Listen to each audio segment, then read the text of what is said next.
Caribbean सागर के बीच एक परिवार अपनी यॉट पर छुट्टियां मना रहा होता है। माँ जूलिया तैरने के लिए पानी में कूद जाती है। आराम करते समय उसे कुछ अजीब महसूस होता है, लेकिन क्योंकि आसपास कुछ दिखाई नहीं देता, वो सोचती है कि शायद उसका भ्रम होगा।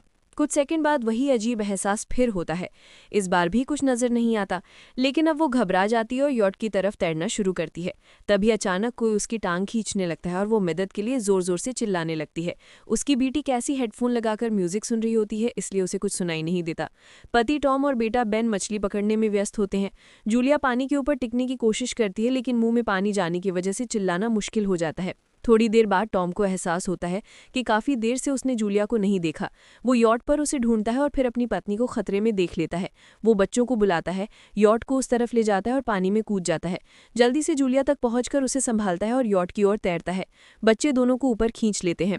परिवार जूलिया को संभालता है, लेकिन जूलिया खुद को समझाती कि शायद लहरों की वजह से ऐसा हुआ होगा। रात को सब मिलकर बेन का जन्मदिन मनाते हैं। कैसी को उसके बॉयफ्रेंड का कॉल आता है तो वो लैपटॉप लेकर बाहर चली जाती है।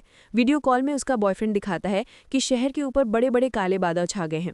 कॉल ग्लिच होकर फ्रीज हो जाती है। कैसी ये बात परिवार को बताने आती है, लेकिन टॉम कहता है कि शायद जमीन से दूर होने की वजह से सिग्नल कमजोर है।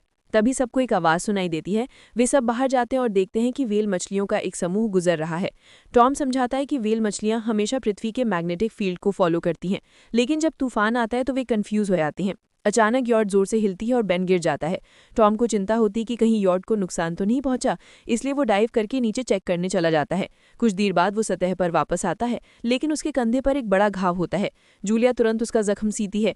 टॉम बताता है कि पानी के अंदर उसे ऐसा लगा जैसे उसके पीछे कोई बहुत बड़ा जीव था, लेकिन जब उसने मुड़कर देखा तो प्रोपेलर से कट लग गया। वो कहता है कि जो भी चीज़ थी बहुत बड़ी थी। टॉम को यॉट पर काफ़ी नुकसान दिखाई देता है, इसलिए उन्हें मदद बुलानी पड़ती है। जूलिया बार बार रेडियो पर कोशिश करती है, कैसी फ़ोन पर सिग्नल ढूंढती है, लेकिन कुछ भी काम नहीं करता। तभी कैसी को एक अजीब सा जीव दिखाई देता है और वो चिल्ला उठती है, लेकिन वो तो बस बेन होता है जो मास्क पहनकर मजाक कर रहा होता है। कुछ देर बाद यॉट पूरी तरह बंद हो जाती है और समुद्र के बीच में फंस जाती है। जूलिया रेडियो में एक आवाज़ सुनती है, लेकिन आवाज़ इतनी खराब होती है कि उसे कुछ समझ नहीं आता। टॉम परिवार को बताता है कि उनके पास सिर्फ 4 दिन का खाना पानी बचा है और अब उन्हें किसी मछली पकड़ने वाली नाव का इंतजार करना होगा। अचानक रडार पर कुछ डिटेक्ट होता है और परिवार को एक अजीब सी आवाज़ सुनाई देती है। सब दौड़कर बाहर आते हैं और हैरानी से देखते हैं कि कई सारे उल्कापिंड जमीन पर गिर रहे हैं। जहां जहां उल्कापिंड गिरते हैं वहां बड़े धमाके होते हैं। एक उल्कापिंड पानी में उनके पास गिरता है तो टॉम तुरंत यॉट को चलाने की कोशिश करता है। इंजन मुश्किल से चलता है, लेकिन तभी एक और उल्कापिंड उस इलाके को हिट करता है। परिवार डर के मारे एक दूसरे को कसकर पकड़ लेता है। तभी टॉम को समझ आता है कि जो आग के गोले गिर रहे हैं वे उल्कापिंड नहीं बल्कि सैटेलाइट्स हैं। उसी वक्त बेन देखता है कि यॉट से धुआं निकल रहा है। टॉम चेक करता है और कंफर्म होता है कि इंजन खराब हो गया है। हवा तेज होने लगती है तो फैमिली